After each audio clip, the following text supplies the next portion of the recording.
Hi guys, welcome to Muppadi Training Academy. So guys, எல்லாரும் SI Ultimate தொடர்ந்து பார்த்துக்கிட்டு இருக்கீங்க. So SI Ultimate உடைய அறிவியல் கேள்விகள் தான் இன்றைய எபிசோட்ல நம்ம பார்க்கவிருப்பது.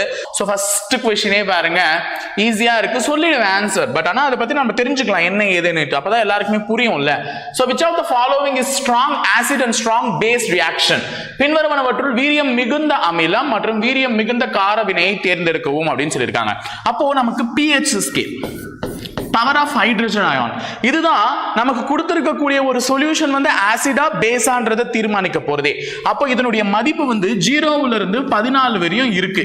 ஓகேவா, இதோடைய மதிப்பு 0ல இருந்து 14 வரையும் இருக்கு. இதுல நடுவுல 7ன்றது நியூட்ரல் சொல்யூஷன் சொல்லுவாங்க, நடுநிலை அப்படின்ட்டு. அப்ப இந்த 0ல இருந்து 6.9 வரையும் இருக்கிறத நம்ம வந்து ஆசிட், அமிலம் அப்படின்னு சொல்றோம். இது எல்லாமே உங்களுக்கு தெரிஞ்சிருக்கும். அதே மாதிரி 7.1ல இருந்து 14 வரையும் இருக்கக்கூடிய இந்த பகுதி என்ன சொல்றோம்னு பாத்தீங்கன்னா காரம், பேஸ்ன்னு சொல்றோம். அப்ப எது சார் ஸ்ட்ராங், எது சார் வீக்னா, இந்த 0ல ஆரம்பிச்சு 0.1, 1.2 இந்த மாதிரிலாம் வருது பாரு. அப்போ ஸ்டார்டிங் ரேஞ்ச்ல இருக்கிறது எல்லாமே பாத்தீங்கன்னா சக்தி மிகுந்த அமிலங்கள். ஓகேவா, சக்தி மிகுந்த வீரியம் மிகுந்த அமிலங்கள். சோ அமிலம் இப்படி வர வர வர வர வர வர இந்த நியூட்ரல் கிட்ட வர வரையும் இந்த 6.9, இந்த 5.6 இந்த மாதிரிலாம் நம்பர்ஸ் வருதுன்னு வச்சுக்கோ, அதுலலாம் ரொம்ப ஆசிட் இருக்காது, அசிடிக் நேச்சர் ரொம்ப இருக்காது. அப்பெல்லாம் அதெல்லாம் வீரியம் குறைந்த அமிலங்கள். அப்ப இங்க இருக்கிறது தான் வீரியம் மிகுந்த அமிலம். அதே மாதிரி இங்க வந்து பார்க்கும்போது கொஞ்சம் கொஞ்சமா தான் ஏறுமே. அப்ப 14 கிட்ட போனாதான் வீரியம் நிறைந்த காரம் வரும். இங்கெல்லாம் வந்து பாத்தீங்கன்னா வீரியம் குறைந்த காரங்கள். அப்ப ஸ்ட்ராங் பேஸ்ன்றது இந்த 14 கிட்ட நெருங்க நெருங்க நெருங்க நெருங்க தான். இங்க இருக்கிறதெல்லாம் வந்து பாத்தீங்கன்னா வீக் பேஸ் தான், அதாவது வீரியம் குறைந்த காரங்கள். அப்ப இதுதான் pH ஸ்கேல் நமக்கு உணர்த்துது. ஓகேவா, சோ இந்த pH ஸ்கேல்ல உனக்கு இன்னொரு விஷயத்தை நான் சொல்றேன், அதை ஃபர்ஸ்ட் இதை எக்ஸ்பிளைன் பண்ணிட்டு சொல்றேன். இப்ப புரிஞ்சுட்டா? அப்ப வீரியம் மிகுந்த அமிலங்கள் இங்க இருக்கும், வீரியம் மிகுந்த காரங்கள் இந்த மூலையில இருக்கும். அப்ப ஸ்ட்ராங் பேசஸ் ஆர் அந்த மோஸ்ட் எண்ட்ல இருக்கும், இந்த மோஸ்ட் எண்ட்ல என்ன இருக்கும்னு பாத்தீங்கன்னா ஸ்ட்ராங் ஆசிட்ஸ். சோ இப்போ இதுல என்னென்னு தெரிஞ்சுக்கோங்க. ஃபர்ஸ்ட் ஸ்ட்ராங் ஆசிட்ஸ் பத்தி பார்த்தலாம். ஸ்ட்ராங் ஆசிட்ஸ் அப்படின்னா நம்ம கிட்ட மொத்தம் 5 பேர் இருக்காங்க எக்ஸாம்பிளுக்கு, ஆனா நான் 3 பேரை பத்தி தெரிஞ்சப்பறம் உங்களுக்கு நல்லா தெரிஞ்சது. முதல் இடத்துல இருக்கிறவரு நம்மளுடைய ஹைட்ரோகுளோரிக் அமிலமான HCl, ஹைட்ரோகுளோரிக் அமிலம், ஹைட்ரோகுளோரிக் ஆசிட் அப்படின்னு சொல்லக்கூடிய HCl தான் ஃபர்ஸ்ட் இடத்துல இருக்காரு, ஸ்ட்ராங் ஆசிட். ஓகேவா, ஸ்ட்ராங் ஆசிட், வீரியம் மிகுந்த அமிலங்கள்ல நம்ம வயிற்றுல சுரக்கிறது கூட ஹைட்ரோகுளோரிக் அமிலம் தான். அப்ப அது எந்த அளவுக்கு ஸ்ட்ராங்கா இருக்கு. சோ அதனால வேலைக்கு சாப்பிடுங்க, அப்பதான் அந்த அமிலம் வந்து அதனுடைய பணியை செய்யும், அந்த சாப்பாட்டை செரிக்கிறது. இல்லைன்னு வச்சுக்கோங்க, உணவு குழாய்கள் அது உரசி உரசி உரசி உரசி புண்ணாயி அல்சர் ஆயிடும். சோ தேவையில்லாம அல்சர் எல்லாம் ஏற்படுத்திக்காதீங்க கைஸ். சோ நல்லபடியா சாப்பிடுங்க, நல்லா வாழுங்க. ஓகேவா, சோ இரண்டாவது எடுத்து பிடிச்சது வந்து H2SO4 சொல்லக்கூடிய வேதிப்பொருட்களின் அரசன், கிங் ஆஃப் கெமிக்கல்ஸ் அப்படின்னு அழைக்கப்படக்கூடிய H2SO4 சல்பியூரிக் அமிலம். மூன்றாவது இடத்துல இருக்கிறது HNO3 நைட்ரிக் அமிலம். இவர்கள் மூவருமே மிக மிக வீரியம் மிகுந்த அமிலங்களாக வரையறுக்கப்படுகிறார்கள், ஸ்ட்ராங் ஆசிட்ஸ்.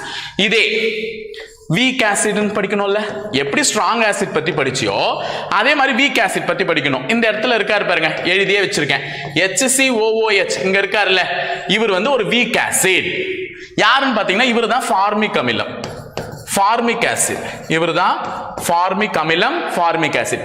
இரண்டாவது இடத்துல இருக்கிறவர் CH3COOH. ஓகேவா, இவர் பேர் என்ன? ஃபார்மிக் ஆசிட்னு சொல்லிட்டீங்களா, இப்போ இவர் பேர் என்ன கமெண்ட் பாக்ஸ்ல சொல்றீங்களா எனக்கு? CH3COOH நான் எழுதி போட்டு கெமிக்கல் ஃபார்முலா. சோ அவரோட பேர் என்ன? இவரும் ஒரு வீக் ஆசிட் தான். இந்த நேரத்துக்கு கண்டிப்பா தெரிஞ்சிருப்பீங்க, HCOOH னா ஃபார்மிக் அமிலம். இவர் வந்து நமக்கு கிடைக்கக்கூடிய சிட்ரிக் ஆசிட், அசிட்டிக் ஆசிட் இது எல்லாமே நானே சொல்லிட்டேன். ஓகேவா, ஓகேமா, நமக்கு கிடைக்கக்கூடாதுமா சிட்ரிக் ஆசிட், அசிட்டிக் ஆசிட் எல்லாமே நானே சொல்லிட்டேன். இது அசிடிக் ஆசிட். ஓகேவா, உங்ககிட்ட கேட்கறதுக்கு கரெக்டா நம்மளே சொல்லிடலாம், அசிடிக் ஆசிட். ஓகேவா, அப்ப சிட்ரிக் ஆசிட் இதெல்லாம் நம்ம கையில பட்டா கூட, இப்ப ஃபார்மிக் ஆசிட் வந்து எறும்பு கொடுக்கல இருக்கும், இப்படி கடிச்சா கூட அது உன்னால தாங்கிக்க முடியும். ஆனா அது ஒரு ஆசிட் தான், உன்னால தாங்க முடியுது. இது ஹைட்ரோகுளோரிக் அமிலத்தை எடுத்து ஊத்துனா கான்சென்ட்ரேட்டட் HCl உன்னால தாங்க முடியாது, வெந்து தணிந்தது காடுன்ற மாதிரி உடம்பு வெந்து தணிந்துரும். ஓகேவா, சோ அப்ப இதெல்லாமே வீக் ஆசிட், இதெல்லாமே ஸ்ட்ராங் ஆசிட். அப்ப இவங்க எல்லாம் அந்த 1 கிட்ட இருப்பாங்க, 0ல இருந்து 1 அந்த மாதிரி ரேஞ்ச்ல இருப்பாங்க. இவங்க எல்லாம் அந்த போக போக மெல்ல மெல்லமா கிட்ட வந்துட்டு இருப்பாங்க, 7 நோக்கி வரவங்க, இவங்க எல்லாம் கிட்ட வரவங்க. சோ அப்ப வீக் ஆசிட்க்கு எக்ஸாம்பிள் சொல்லியிருக்கேன், ஸ்ட்ராங் ஆசிட்க்கு எக்ஸாம்பிள் சொல்லியிருக்கேன். சோ இதே மாதிரி பேஸ், அப்போ இவங்க ரெண்டு பேரும் வீக் ஆசிட்ன்றதுனால பி ஆப்ஷன்ல வரதுக்கு சான்ஸ் இல்ல. ஓகேவா, அப்ப பேஸ்ல எது சார்? ஸ்ட்ராங் பேஸ், வீரியம் மிகுந்த காரம், காரம் எதுனா ஃபர்ஸ்ட் பொசிஷன்ல யார் இருக்காங்கன்னு சொல்லிடுறேன். NaOH, sodium hydroxide. இவங்க யாரு? Sodium hydroxide. தமிழ்லயும் அதுதானே, சோடியம் ஹைட்ராக்சைடு. ஓகேவா? இவருக்கு ரெண்டாவது பிளேஸ்ல இருக்கவங்க யாருன்னா பொட்டாசியம் ஹைட்ராக்சைடு. இன்னும் கார்பனேட், கால்சியம் கார்பனேட் சொல்லலாம், இன்னுமே வந்து சொல்லலாம். ஓகேவா? Potassium hydroxide. நான் ஆல்ரெடி சொன்ன சோப்பு தயாரிக்கிறதுக்கே இவங்க ரெண்டு பேர் தான் பயன்படுவாங்கன்னு சொல்லிட்டு. NaOHன்றது வந்து ஸ்ட்ராங், அதாவது வந்து ஒன் சோப்பு, ஹாட் சோப்ஸை வந்து மேனுஃபேக்சர் பண்றதுக்கு. மென் சோப்பை பயன்படுற பொட்டாசியம் ஹைட்ராக்சைடு அப்படின்னு சொல்லிட்டு இந்த சாஃப்ட் சோப்க்கு. ஸோ அப்போ இவங்க ரெண்டு பேரும் தான் ஸ்ட்ராங் பேஸ். அப்போ இந்த கொஸ்டினுக்கான ஆன்சர் எதுன்னு சொல்லிடலாம்? டி. அப்போ ஹைட்ரோகுளோரிக் அமிலம் என்றது ஸ்ட்ராங் ஆசிட், NaOH சோடியம் ஹைட்ராக்சைடுன்றது ஸ்ட்ராங் இது பேஸ், அதாவது வீரியம் மிகுந்த காரம் சொல்லலாம். அப்ப வீக் பேஸ் தெரிஞ்சுக்கணும்ல. வீக் பேஸ்க்கு எக்ஸாம்பிளும் நிறைய பேர் இருக்காங்க. நான் ஒருத்தர் சொல்றேன், அமோனியா. அமோனியா அமோனியான்றவர் வீக் பேஸ், இது தெரிஞ்சு வச்சுக்கோ. வீக் பேஸ் வந்து அமோனியா. ஸோ இந்த இடத்துல இருக்காரு NH3, அதனால சொல்லிட்டேன். அப்போ ஸ்ட்ராங் பேஸோட இங்க NH3ன்றது வீக் பேஸை கம்பைன் பண்ணியிருக்காங்க. இது தெரிஞ்சு வச்சுக்கோங்க. எளிமையா இந்த கொஸ்டினை அட்டென்ட் பண்ணிட்டு முடிச்சிடலாம். இப்போ உங்களுக்கு இன்னொரு ஒரு எக்ஸ்ட்ரா இன்ஃபர்மேஷன் சொல்றேன். இருக்கிறதுலேயே ஆசிட்லயும் வீக்கா இருக்கணும், பேஸ்லயும் வீக்கா இருக்கவங்கன்னு ஒருத்தர் இருக்காங்க. Weak acid and weak base, அதாவது வீரியம் குறைந்த காரம், வீரியம் குறைந்த அமிலம். இது ரெண்டுத்துக்குமே பொதுவானவர் யாருன்னு பார்த்தீங்கன்னா நம்ம நார்மலா குடிக்கிற தண்ணி தான். ஏன்னா pH வாட்டர் ஸ்கேல் படி 7 வந்து தண்ணீர் கூடியதுன்னு சொல்லுவாங்க. தூய மழைநீரின் pH வந்து 5.6 நான் சொல்லியிருக்கேன். காரணம் என்னன்னு சொல்லிட்டேன், அட்மாஸ்பியர்ல இருக்கக்கூடிய சில கார்பன் டை ஆக்சைடு அதெல்லாம் கலந்து வரதுனால 5.6. ஆனா தண்ணி தானே கிட்டத்தட்ட 7 தான் நம்ம சொல்லி படிச்சிருக்கோம், அப்படி ஞாபகம் வச்சுக்கோங்க. அப்ப கிட்ட இருக்கும்போது இங்க வீக் ஆசிட், இங்க இருந்து தான் வீக் பேஸ் தொடங்குதுன்னா அப்ப தண்ணீர் தான் வீக் ஆசிடுக்கும் எக்ஸாம்பிள், வீக் பேஸுக்கும் உள்ள சிறந்த ஒரு எக்ஸாம்பிள் வந்து தண்ணீர். இது தெரிஞ்சு வச்சுக்கோங்க. ஓகேவா? ஃபர்ஸ்ட் क्वेश्चन ஓவரா. Second question, what is the covalency of nitrogen in ammonia molecule அப்படின்னு சொல்லியிருக்காங்க. சோ அந்த வார்த்தை தான் நம்மள வந்து வேகமா படிக்க விடும் பொழுது நம்ம மார்க்க பிடுங்கக்கூடிய ஒரு இடமே. சோ அம்மோனியாவில் உள்ள நைட்ரஜனின் சகப்பிணைப்பு என்க. இந்த இடத்துல கொடுத்திருக்கிறது அம்மோனியா, அதை நல்லா கவனிச்சுக்கோங்க. அந்த இடத்துல கொடுத்திருக்கிறது என்ன? அம்மோனியா. அம்மோனியம்னு கொடுப்பாங்க, அம்மோனியம். சோ ரெண்டுத்துக்கும் வித்தியாசம் இருக்கு. அம்மோனியா வேற, அம்மோனியம் வேற. அப்ப அம்மோனியான்னு கொடுத்தா என்ன பண்ணணும், அம்மோனியம்னு கொடுத்தா என்ன பண்ணணும்ன்றது வந்து தெரிஞ்சு வச்சுக்கோங்க. இன்னைக்கு சொல்லிடுறேன். ரெண்டுத்துக்குமே இது அம்மோனியாவை என்னன்னு எழுதுவீங்க? இப்பதான் எழுதி காமிச்சேன், NH3. இவர் என்னன்னு எழுதுவீங்க? NH4. அப்போ ரெண்டுத்திலயுமே நைட்ரஜன் இருக்கு. என்னன்றது என்னது? நைட்ரஜன். அப்ப நைட்ரஜனுடைய கோவாலன்சி என்ன இருக்கு? அமோனியால என்ன இருக்கு, அமோனியம்ல என்ன இருக்கு? ரெண்டுமே நமக்கு கேள்வியா கேட்கறதுக்கு வாய்ப்பு இருக்கு.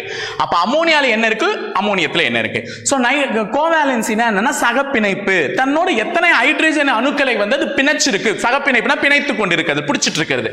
அப்ப இது என்ன, இதுல H எத்தனை இருக்கு? 3 இருக்கு. அப்ப 3 ஹைட்ரஜன் அயனிகளை அது என்ன பண்ணிருக்கு? பிணைச்சுக்கிட்டு இருக்கு. அப்ப இதனுடைய ஆன்சர் வந்து 3, அமோனியாவுடைய சகப்பிணைப்பு. இந்த இடத்துல என்ன? சோ 4 ஹைட்ரஜன்களை அது பிணைச்சிட்டு இருக்கு.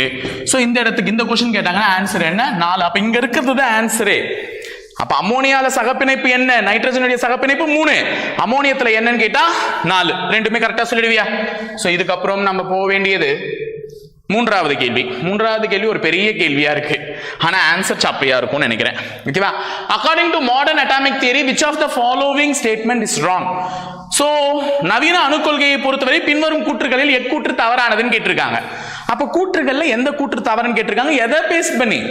மாடர்ன் பீரியாடிக் டேபிள், அணுக்கொள்கை, நவீன அணுக்கொள்கை. இதுல நான் பார்த்தோன்னே இந்த சின்ன பாயிண்ட் தான் எனக்கு நல்லா தெரியுது. ஆட்டம்ஸ் ஆர் இன்டிவிசிபிள், அணுக்களை பிளக்க இயலாதவைன்னு சொல்றாங்க. அணுக்களை பிளக்க இயலாத, அணுக்களை பிளக்க இயல முடியவில்லை என்றால் நமக்கு கரண்டே இருக்காது. நியூக்ளியர் ரியாக்டர்மா யுரேனியம்ல இருக்கக்கூடிய அணுக்கள் பிளந்து வெளியே வந்தாதான், அணுக்கரு பிளவு நடந்தால் மட்டும்தான் மின்சாரமானது உற்பத்தி பண்ணப்படும் அணுக்கரு உலைகள்ல. அப்ப நியூக்ளியர் ரியாக்டர்ஸ்ல எலக்ட்ரிசிட்டி எப்படி உருவாகுது? அணுக்கள் உடைந்து பெருகிறதுனால தான். அப்ப அங்க டேக்ஸ் பிளேஸ் இன் நியூக்ளியர் ஃபிஷன். நியூக்ளியர் ஃபிஷன் இருக்குல்ல, அணுக்கரு பிளவு. அப்ப அணுக்களை பிளக்க முடியும். அப்ப பிளக்க முடியாதவை அப்படின்னு சொன்ன இந்த பாயிண்ட் தான் தவறு. அந்த பாயிண்ட் தவறானதுனால அதுதான் விடை. ஓகேவா? அந்த பாயிண்ட் தான் கொடுத்திருக்கிற ஸ்டேட்மெண்ட்ல தப்பு, அதுதான் ஆன்சரும் கூட. சோ அடுத்தது 4th question. which of the following are carbonate ore? Carbonate உடைய தாதுக்கள் எதுன்னு கேக்குறாங்க. பின்வருவனவற்றுள் கார்பனேட் உடைய தாதுக்கள் எவை? சோ ஆன்சர் வந்து பாத்தீங்கன்னா சி. நான் ஆல்ரெடி சொன்னேன், மேக்னசைட். மேக்னசைட்ன்றது வந்து மெக்னீசியம் கார்பனேட் உடைய தாது. மேக்னசைட்ன்றது மெக்னீசியம் கார்பனேட். இந்த சிடரைட் இருக்குல்ல, இது வந்து அயன் கார்பனேட். அயன் கார்பனேட், இரும்பு கார்பனேட் தமிழ்ல இரும்பு கார்பனேட்டினுடைய தாது. ஓகேவா, இரும்பு கார்பனேட்டுடைய தாது. இது வந்து மெக்னீசியம் கார்பனேட்டுடைய தாது. சோ இது ரெண்டுமே கார்பனேட் தாதுக்கள் தான். அப்போ ஓகேவா, ரெண்டுமே கார்பனேட் தாதுக்கள். அப்ப ஆன்சர் வந்து சி. அப்போ மேக்னடைட், சைடரைட் இது ரெண்டுமே கார்பனேட்டினுடைய தாதுக்கள் தான். சோ இது வந்து எதனுடைய தாதுக்கள்? Magnesium carbonate. அது வந்து எதுக்கு? Iron carbonate. அப்ப மேல இருக்கிறதுல நான் ஆல்ரெடி நிறைய சொல்லியிருக்கேன்ல. பாக்சைட் அலுமினியம் சார் சொல்லிடுவேன். அலுமினியம் இங்கிலீஷ்ல எழுதிக்கோங்க, அலுமினியம் நீட்டு. Cuprite copper. காப்பர் குப்ரைட் வந்து காப்பர். கலீனா லெட், ஈயம். இது மட்டும் ரெண்டு பேர் இருக்குல்ல தமிழ்ல, அதனால எழுதி போடுறேன் ஈயம். சினபர் மெர்க்யூரி, ஆல்ரெடி சொன்னேன் மெர்க்யூரி. மெர்க்யூரி என்னன்னு எழுதுவீங்க தமிழ்ல? பாத ரசம். சோ இதெல்லாம் இண்டிவிஜுவலா கேட்டா கூட அடிச்சு தள்ளிடுங்க. பாக்சைட் அலுமினியத்துடைய தாது, குப்ரைட் காப்பருடைய தாது, கலீனா லெட், ஈயம்க்கு, சினபர் வந்து பாதரசம். ஃப்ளூரோஸ்பர் கால்சியம். கால்சியம். அப்ப கிரியோலைட், கிரியோலைட்டும் எதுக்குன்னு பாத்தீங்கன்னா அலுமினியம் தான். கிரியோலைட்டும் எதுக்கு? அலுமினியம். கிரியோலைட் கோரண்டம் சொல்லியிருப்பேன். அப்ப அலுமினியத்துக்கு மொத்தம் 3 இருக்கு, பாக்சைட், கிரியோலைட், கோரண்டம். இந்த ஃப்ளோரோஸ்பர் வந்து கால்சியம்க்கு, குப்ரைட் வந்து காப்பருக்கு, சினபர் பாதரசம், மெர்க்யூரின்னு சொல்லுவாங்க, கலீனா வந்து லெட், ஈயம். ஓகேவா, சோ எல்லாத்தினுடைய தாதுக்களை பார்த்தாச்சு. அடுத்தது, a particle moves with a constant velocity, what is a force acting on that particle? மாறா திசை வேகத்தில் செல்லும் துகளின் மீது செயல்படும் விசையின் மதிப்பு என்ன? சோ என்னவா இருக்கும் அப்படின்னு பாத்தீங்கன்னா, முதல்ல இதுக்கு எக்ஸ்பிளைன் பண்ணிடுறேன். according to Newton's law of motion, F is equal to force is equal to நியூட்டனின் விதிப்படி force is equal to என்னமா ஃபார்முலா? mass into acceleration. அப்ப விசைனா mass into acceleration. சோ இந்த மாதிரி வந்து கொடுத்திருக்காங்க வார்த்தை, constant velocity. சரியான திசை வேகத்தில் செல்லும் பொழுது ஒரு பொருளின் மீது நீ செலுத்தக்கூடிய விசை எப்படி இருக்கும்? அந்த விசையினுடைய மதிப்பு எப்படி இருக்கும்னா need not be zero. so need not be zero. சுழியாக இருக்க வேண்டிய அவசியம் இல்லை. ஆனா இதுல ரெண்டு விஷயம் இருக்கு, நல்லா நீ கவனிக்க வேண்டியது ரெண்டு விஷயம். ஒன்னு, சுழியாக இருக்க வேண்டிய அவசியம் இல்லை. இது எப்படின்னு பாத்தீங்கன்னா, துகள் எப்படி வேணா போலாம், சர்க்குலர் பாத்துல போலாம், இல்ல இப்படி மூவ் ஆயிட்டே போலாம். எப்படி போனாலும் அதுக்கு ஜீரோவா இருக்கணும்னு அவசியம் இல்லை. ஆனா நீ மூவ் பண்ற பார்ட்டிகல் ஸ்ட்ரைட் பாத் எடுத்துச்சுன்னா, ஸ்ட்ரைட் பாத்னா தமிழ்ல என்னம்மா? நேர்கோடு. நேர்கோட்டு இயக்கத்துல போச்சுன்னா அப்போ ஆன்சர் வந்து என்னன்னு பாத்தீங்கன்னா is equal to 0. ஜீரோவா தான் இருக்கும், எப்போதும் சுழியாகத்தான் இருக்கும். அப்ப a particle moves with a constant velocity in straight path அப்படின்னு கேட்பாங்க. நேர்கோட்டு இயக்கத்தில் செல்லும் பொழுது அது மேல செயல்படக்கூடிய விசை எப்படி இருக்கும்னா 0. அது மேல செயல்படக்கூடிய விசை எப்படி இருக்கும்? 0. இது வந்து தெரிஞ்சு வச்சுக்கோங்க. ஓகேவா? Electromagnetic waves. எலக்ட்ரோமேக்னெட்டிக் வேவ்ஸ் என்னன்னு கேக்குறாங்க, அது வந்து குறுக்கலைகள். ஓகேவா, எலக்ட்ரோமேக்னெட்டிக் வேவ்ஸ்ன்றது குறுக்கலைகள். ஏன் அப்படின்னு நான் சொல்றேன்னா, மின்காந்த அலைகள் என்பது வந்து மின்சாரமும் இருக்கும், காந்த பண்புகளும் இருக்கும். அப்ப மின்சார அலைகளும் அதுல இருக்க போது, காந்த அலைகளும் இருக்க போது. சோ மின்சார அலைகளுக்கு செங்குத்தா காந்த அலைகள் இருக்கும். இப்படி மின்சார அலைகள் இருக்குன்னா காந்த அலைகள் அதற்கு செங்குத்தா இருக்கும். ஓகேவா, இந்த இடத்துல காந்த அலைகள், இந்த இடத்துல மின்சார அலைகள் இப்படி இருக்கும். ஓகேவா, இது வந்து எலக்ட்ரிக், இது வந்து மேக்னெட்டிசம், மேக்னெட் லைன்ஸ் இந்த மாதிரி இருக்கும். இது வந்து குறுக்கு அலைகள் தான் சொல்லுவாங்க. ஏன்னா இதுல வந்து நம்ம லைட்டை கூட என்ன பண்ணலாம்? டிரான்ஸ்வர்ஸ் பண்ணலாம். நான் ஆல்ரெடி சொல்லியிருந்தேன், லைட் போக வேண்டியது டிரான்ஸ்வர்ஸ் வேவ்ஸ்ல, ஒலியானது ஊடுருவும். அப்ப ஒலியானது எங்க ஊடுருவும்? டிரான்ஸ்வர்ஸ் வேவ்ஸ்ல. சவுண்ட், ஒலியானது எங்க ஊடுருவும்னா லாங்கிடியூடினல் வேவ்ஸ், நெட் அலைகள்ல. ஆல்ரெடி சொல்லியிருக்கேன், அதை ஞாபகம் வச்சுக்கோங்க. அடுத்தது, fuse wire used in an electrical circuits is based on the principle of. அப்போ மின் சுற்றுகளில் பயன்படும் மின் உருகிழை எந்த விதியின் அடிப்படையில் செயற்படுகிறதுனா, மின் சுற்றுகள்ல வந்து மின்னிழை இருக்கணும். நான் ஆல்ரெடி ஒரு வீடியோலயே சொல்லியிருந்தேன், அந்த மின்னிழை எப்படி இருக்கணும்னா உருகக்கூடாது வேகமா. ஏன்னா மின்சாரம் எந்த அளவுக்கு அதிகப்படியான வெப்பத்தை எடுத்துட்டு வரும் தெரியும், அந்த அளவுக்கு வெப்பத்தை எடுத்துட்டு வரும்போது அது உருகிடக்கூடாது. அப்ப அந்த மின்சாரத்தை எதிர்த்து இருக்கக்கூடியனும், அப்ப ரெசிஸ்டிவிட்டியும் அதிகமா இருக்கணும்னு சொன்னேன். உருகும் பண்பு குறைவா இருக்கணும்னு சொன்னேன். அப்படி இருக்க மாதிரி இருக்குன்னா அது ஜூல்ஸ் லா ஆஃப் ஹீட்டிங், ஜூலின் வெப்ப விளைவின் விதி காரணமாக இருக்கக்கூடியது அந்த மின் உருகு இழை. சோ இது எதுலலாம் உருவாக்குனாங்கன்னா அலுமினியத்துல இருக்கலாம், டின்னு, லெட்டு, காப்பர், செம்பு, ஈயம், டின்னு, அலுமினியம் இதுலலாம் இது வந்து என்ன பண்ணலாம், அயன் இரும்புல கூட இருக்கலாம். எது இந்த மின் உருகு இழை. ஓகேவா? அடுத்தது consider the following statements. Diamond is not a good conductor of electricity. It has no free electron. வைரம் ஒரு மின்கடத்தி அல்ல, இது தனித்த எலக்ட்ரான்களை பெற்றிருக்கவில்லை அப்படின்னு சொல்லியிருக்காங்க. சோ இரண்டு கூற்றுகள் கொடுக்கப்பட்டுள்ளது. அப்போ டைமண்ட் வந்து மின்சாரத்தை கடத்துமா கடத்தாதா? என்ன கேட்டா கடத்தாது. ஏன் கடத்தாது அப்படின்னா, மின்சாரத்தை கடத்தணும்னா அது ஒரு கடத்தியா இருக்கணும். அப்ப கடத்திகளா இருக்கணும்னா நான் ஆல்ரெடி சொன்னேன், கரண்ட் மின்சாரம் அப்படின்னும் போது இதனுடைய இது என்ன, flow of electrons, flow of electrons. எலக்ட்ரான்களின் ஓட்டம் தான் என்னன்னு சொல்றாங்க, எலக்ட்ரான்களில் ஓட்டம். இதுதான் வந்து மின்சாரம்னே சொல்றாங்க. அப்போ எனக்கு மின்சாரத்தை கடத்தணும்னா அதுல ஃப்ரீ எலக்ட்ரான்ஸ் இருக்கணும். ஆனா டைமண்ட்ன்றது வந்து பாத்தீங்கன்னா கார்பன். டைமண்ட்ன்றது வேற ஒண்ணும் இல்ல, கார்பன்ல இருந்து உருவாகிறது. அப்ப அதுல சகப்பிணைப்பா கார்பன் அணுக்கள் தான் இருக்கு, கார்பன் தான் புடிச்சு வச்சிருக்கு. அப்படி இருக்கும்போது அதுல ஃப்ரீ எலக்ட்ரானே இல்ல. எலக்ட்ரானே இல்லாத ஒரு பொருள்ல எப்படி எலக்ட்ரான் வந்து போகும், சாரி கரண்ட் வந்து போகும்? அப்ப எலக்ட்ரான் தான் கரண்ட்டை வந்து மின்சாரத்தை கடத்தி எடுத்துட்டு போறதுக்கு ஒரு முக்கியமான இது. சோ எலக்ட்ரான்களே தான் அதுல இல்லையே. அப்போ வைரம் என்பது ஒரு மின் கடத்தி அல்ல. இது சரி, ஏனென்றால் அதில் தனித்த எலக்ட்ரான்களை பெற்றிருக்கவில்லை. அப்ப இதுவும் சரி. அப்ப இரண்டுமே சரி, ஏ தான் answer. Both A and R are true and R is the reason for A. ஓகேவா? அடுத்தது, which of the following gases are mainly present in the sun? சூரியனில் அதிகமாக காணப்படும் வாயுக்கள் எவைனா எல்லாருக்குமே தெரியும், ஹைட்ரஜன், ஹீலியம். H2 னா ஹைட்ரஜன், ஹைட்ரஜன், He னா ஹீலியம். இது தெரியுது. ஏன் அது தெரியணும்ல, ஹைட்ரஜன் ஹீலியம் தான் அதிகமா இருக்கு. சோ சூரியன்ல நான் வந்து அன்னைக்கு சொன்னேன் அணுக்கரு பிளவு அணுக்கரு இணைவுன்னு சொன்னேன். சூரியன் எதுக்கு எக்ஸாம்பிள் அன்னைக்கு நான் நடத்தினேன், நியூக்ளியர் ஃபியூஷன் அண்ட் நியூக்ளியர் ஃபியூஷனுக்கு. நியூக்ளியர் ஃபியூஷன் அணுக்கரு இணைவு, ஒன்றுக்கும் மேற்பட்ட அணுக்கள் இணைந்தால் அங்க வந்து ஒளிரக்கூடிய ஒரு உமிழ் வந்து இது வந்து உருவாகும், ஒளிரக்கூடிய ஒரு தன்மை வந்து உருவாகும். அப்போ 4 ஹைட்ரஜன் அணுக்கள், ஓகேவா, 4 ஹைட்ரஜன் அணுக்கள், 4 ஹைட்ரஜன் ஆட்டம்ஸ் இணைந்து ஒரு ஹீலியம் ப்ரொடியூஸ் பண்ணும், ஒரு ஹீலியம் ப்ரொடியூஸ் பண்ணும். அதுதான் உனக்கு சூரியன் ஒளிர்வதற்கான காரணமே. சூரியன் இப்படி ஒளிர்றதுல நல்லா பிரகாசமா, அப்ப அங்க ஹீட் எனர்ஜி லைட் எனர்ஜியா மாதிரி உங்க கண்ணுக்கு நல்லா உமிழக்கூடிய காரணமே அந்த ஹைட்ரஜனும் ஹீலியமும் இருக்கிறதுனால தான். அப்ப 4 ஹைட்ரஜன் அணுக்கள் இணைந்து ஒரு ஹீலியம் அணுக்களை உண்டு பண்ணுது. ஓகேவா? சோ அடுத்த question, where should be meta center of a ship lie to keep it in equilibrium? So ஒரு கப்பல் சமநிலையில் இருக்க வேண்டுமானால் அக்கப்பலின் மிதவை காப்பு மையம் எங்கே இருக்க வேண்டும் கேக்குறாங்க. இது கப்பலுக்கு மட்டும் இல்ல, யாரு மிதந்தாலுமே, யாரு மிதந்தாலும் நம்பலாம் இல்ல, மிதக்கக்கூடிய பொருட்கள் அனைத்துக்குமே இந்த மிதவை காப்புன்னு ஒண்ணு போடுவாங்க.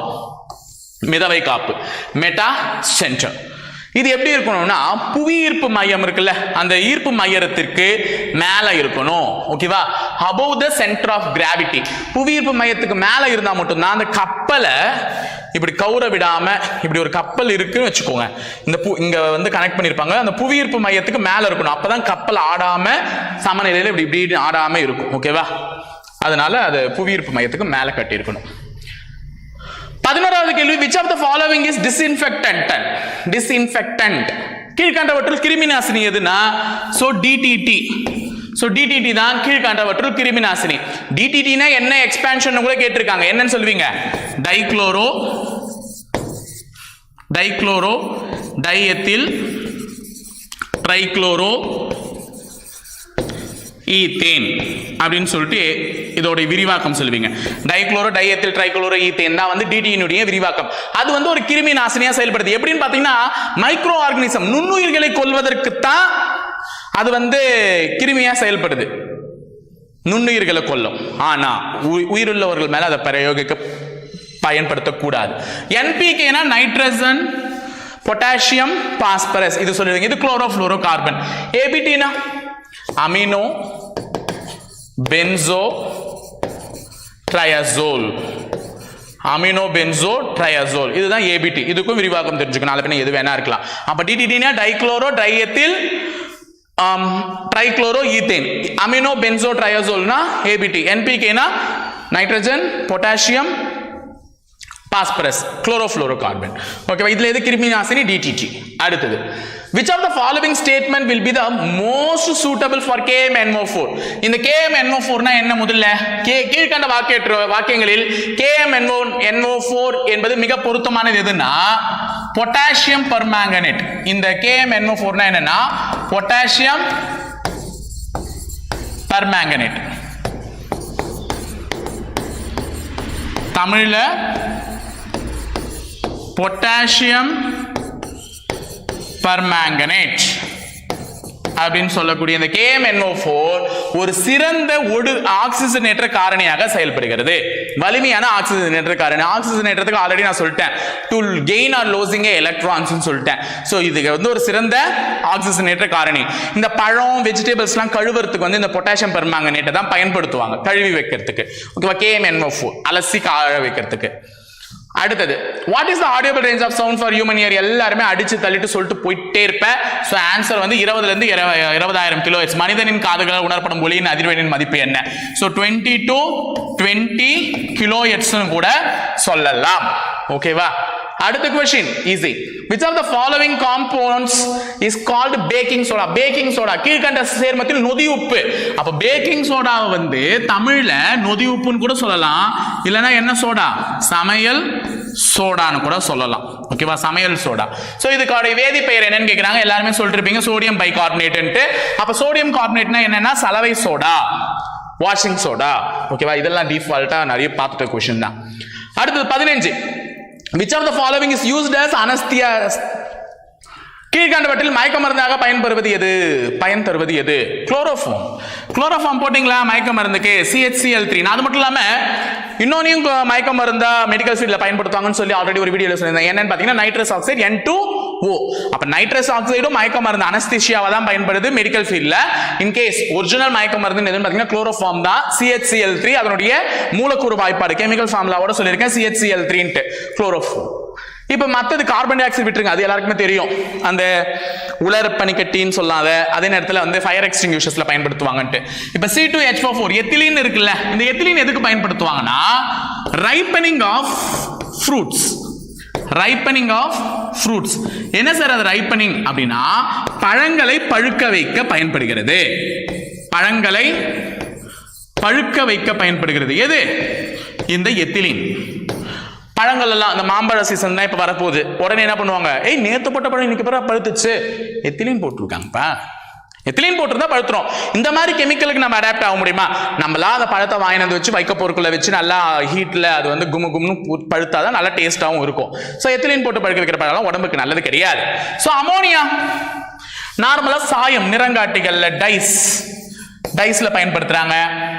ஃபெர்டிலைசர் உரம், அது ரொம்ப முக்கியம் இல்ல, ஃபெர்டிலைசர் உரங்கள்ல பயன்படுத்துறாங்க அமோனியாவை. பெஸ்டிசைட்ஸ் பூச்சிக்கொல்லிகள்ல பயன்படுத்துறாங்க.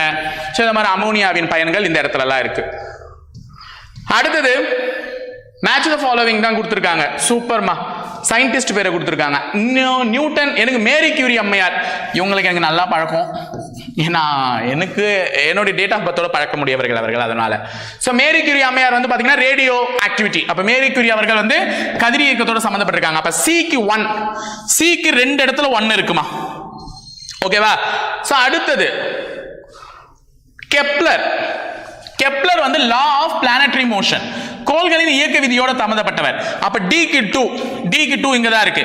அப்ப பி ஆப்ஷன் தான். செக் பண்ணிக்கலாம். ஆல்பர்ட் ஐன்ஸ்டீன் ரிலேட்டிவிட்டி தியரி லஹா நியூட்டனா? Okay, A option Newton laws of motion இயக்க விதிகள். நியூட்டன் இயக்க விதிகளோட தொடர்புடையவர். Albert Einstein relativity theory. பிக்கு 4 கரெக்டா தான் இருக்கு. பி ஆப்ஷன் தான். ஓகேவா? இன்ஃபேக்ட் இந்த ரேடியோ ஆக்டிவிட்டி யூனிட் யாருன்னா மேரி கியூரி தான் யூனிட்னு சொல்லுவாங்க. ரேடியோ ஆக்டிவிட்டி கதிரியக்கத்தின் அலகு என்னன்னு கேட்டாங்கன்னா கியூரி, அது அப்படிதான் சொல்லுவாங்க. ஓகேவா? அடுத்தது 17வது கொஸ்டின். 3 கொஸ்டின் தான் வாசிக்கிற முடிச்சிடலாம். ரொம்ப முக்கியமான கொஸ்டின் இது. சரி கொஞ்சம் இரு, மேல தெளிடுறேன், ஏன்னா எழுதி போடணும்ல உனக்கு. அடுத்தது which one of the following is correctly arranged in their increasing order of reactivity? கீழ் உள்ளவற்றில் அவற்றின் செயல்திறன் அடிப்படையில் ஏறு வரிசையில் எது சரியானதுன்னு கேட்டிருக்காங்க. செயல்திறன் இங்க கொடுத்திருக்கிறது அனைத்துமே தனிமங்கள். இப்போ இது sodium Na, calcium, aluminium, magnesium. இவங்க 4 பேர் தான் எல்லா இடத்துலயும் கொடுத்திருக்காங்க. Sodium, aluminium, calcium, magnesium. இவை மற்ற தனிமங்களோட அல்லது மற்ற சொல்யூஷன் மற்றதோட ரியாக்ட் பண்ணி எவ்வளவு எலக்ட்ரான்களை இழக்க போகுது அல்லது எவ்வளவு எலக்ட்ரான்களை ஏற்க போகுது, இதுதான் கதை. ரியாக்ஷன்ஸ்னா செயல்திறன்னா வேற ஒண்ணும் இல்ல. இவை இன்னொன்னோட வினை புரியும் பொழுது எவ்வளவு எலக்ட்ரான்களை இழக்குது அல்லது எவ்வளவு எலக்ட்ரான்களை ஏற்குது, இதை வச்சு நீங்க என்ன பண்ணுங்க, இன்க்ரீசிங் ஆர்டர்ல அரேஞ்ச் பண்ணுங்க அப்படின்னு சொல்றாங்க. அதுல நான் ஃபர்ஸ்ட் சொல்லிடுறேன் யார் அந்த ஃபர்ஸ்ட் பிளேஸ்க்கு வருவாங்கன்னா, இதுல இருக்கவங்க இல்ல, நான் வந்து எல்லா உலோகங்களையுமே எழுதி போட்டுறேன். இப்போ குறிப்பிட்ட சில உலோகங்கள் அதுதான் பரீட்சையில கேட்பாங்க தொடர்ந்து, அதை எழுதி போட்டுறேன். அந்த ஆர்டர்ல பாத்துக்கோ. பொட்டாசியம் முதல்ல வரவரு பொட்டாசியம். பொட்டாசியத்தை என்னன்னு எழுதுவீங்க? K potassium. அடுத்தது சோடியம். சோடியத்தை என்னன்னு எழுதுவீங்க? Na. அடுத்தது லித்தியம். அடுத்தது லித்தியம் Li. அடுத்தது கால்சியம். Calcium Ca. அடுத்தது மெக்னீசியம். மெக்னீசியத்தை Mg. அவங்களுக்கு மெக்னீசியத்துக்கு அடுத்தது அலுமினியம்.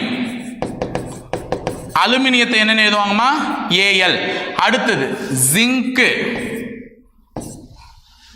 அடுத்தது அயன். அடுத்தது காப்பர். அடுத்தது சில்வர். லாஸ்ட் தங்கம். ஓகேவா? இப்ப இதுல இருக்கிறவங்க தான் இங்க இருக்காங்க ஆப்ஷன்ல. யார் யாரெல்லாம் இருக்காங்கன்னா, ஃபர்ஸ்ட் சோடியம், அடுத்தது கால்சியம், அடுத்தது மெக்னீசியம், அடுத்தது அலுமினியம். சோ அப்ப ஆன்சர் ஆப்ஷன் பி தான் சரியான ஏறுவரிசையில் அமைந்துள்ளது. ஓகேவா? ஆனா இதுதான் ஒரிஜினலா இருக்கக்கூடிய மெட்டல்ஸ். லாஸ்டா கோல்டு வரணும், கோல்டுக்கு முன்னாடி சில்வர், சில்வருக்கு முன்னாடி காப்பர், காப்பருக்கு முன்னாடி இரும்பு அயன், அயனுக்கு முன்னாடி ஜிங்க் துத்தநாகம், அதுக்கு முன்னாடி யாருன்னு பாத்தீங்கன்னா aluminium, magnesium, calcium, lithium, sodium, potassium. இந்த ஆர்டர்ல தான் வரணும். ஓகேவா? சோ இது எழுதி வச்சுக்கோங்க. அதனாலதான் வந்து கோல்டு கடைசியில இருக்கிறதுனால தான் எலக்ட்ரான்ஸ்களை வந்து கம்மியா இருக்கிறதுனால அதுல எலக்ட்ரான்ஸ்கள் அதிகமா இருக்கு. அதனாலதான் இது வந்து ஒரு சிறந்த conductor, good conductor of electricity, மின்சாரத்தை கடத்தக்கூடிய ஒரு நற்கடத்தி. அப்ப தங்கம் தான் முதல் உதாரணம்.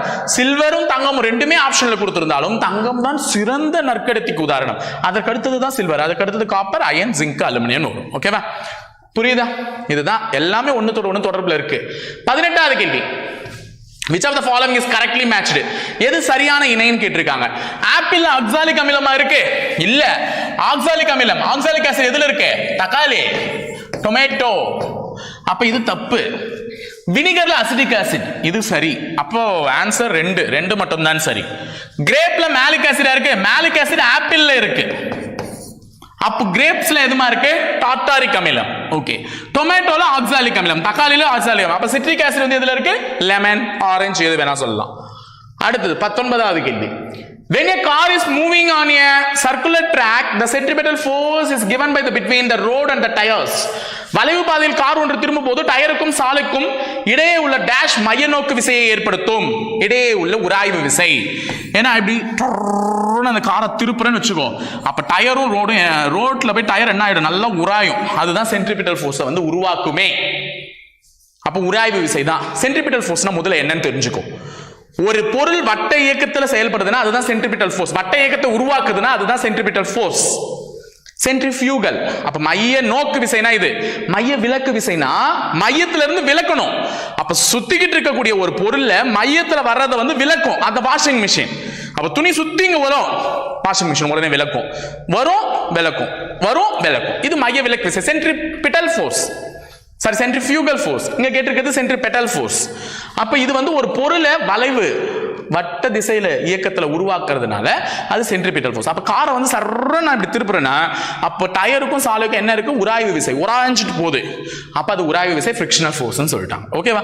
சோ இதுக்கப்புறம் என்னன்னா, அந்த சென்ட்ரிபிட்டல் ஃபோர்ஸ்க்குலாம் ஃபார்முலா இருக்குல்ல, mv²/r. இதுல வரக்கூடிய ஃபோர்ஸ் எதுக்கு?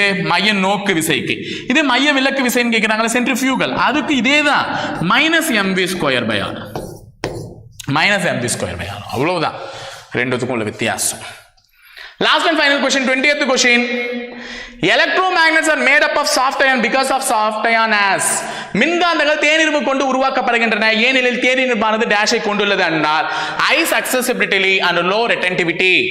அதிகமான காந்த ஏற்பு திறனையும் குறைவான மீத காந்த தூண்டலையும் உடையதுதான் தேனிரும்பு. அப்ப காந்தங்கள் இரண்டு வகைப்படுகிறது. ஒன்னு நேச்சுரலாவே மேக்னெட்டா இருக்கும். இப்ப இந்த பாருங்க ஏதோ மார்க்கர் இங்க வைக்கிற ஒட்டிக்கிச்சா, அப்ப இதுல மேக்னெட் இருக்கு, அது நேச்சுரல் மேக்னெட். இது என்ன சார் மின்காந்தம் அப்படின்னா மின்சாரம் அந்த பொருளின் வழியாக பாயும் போது அது காந்தமாக மாற்றப்படுகிறது. அதனால தான் மின்காந்தம். மின்சாரம் பாய்வதனால் அது மின்காந்தம். எலக்ட்ரிசிட்டி பாஞ்சாதான் அது. இப்படி ஒரு இரும்பு துண்டு இருக்குன்னு வச்சுக்கோங்க, நான் எக்ஸாம்பிளுக்கு வரேன்.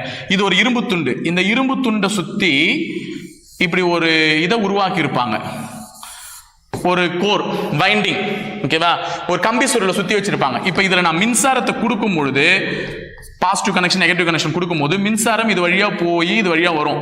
அப்ப மின்சாரம் போகும்போது இது என்ன ஆகும்னு பாத்தீங்கன்னா காந்தகமா மாறும். காந்தகமா மாறும் பொழுது அதுல எதனா வச்சுன்னா ஒட்டும். ஓகேவா, ஸ்பீக்கர்லாம் பார்த்துருக்கீங்களே, முன்னெல்லாம் பார்த்துருப்பீங்க ஸ்பீக்கர் பாக்ஸ்ல, அதுல இருக்கிறது எல்லாமே மின்காந்தம் தான். மின்சாரம் போகும்பொழுது காந்தகமா மாறும், சாஃப்ட் அயன். ஓகேவா, அப்ப அதுல என்ன இருக்கும்னு பாத்தீங்கன்னா ஹை சக்சஸபிலிட்டி அண்ட் லோ ரிட்டன்டிவிட்டி. அதிக காந்த ஈர்ப்பு திறனையும் குறைவான மீத காந்த தூண்டலையும் உடையதுதான் தேனிரும்பு.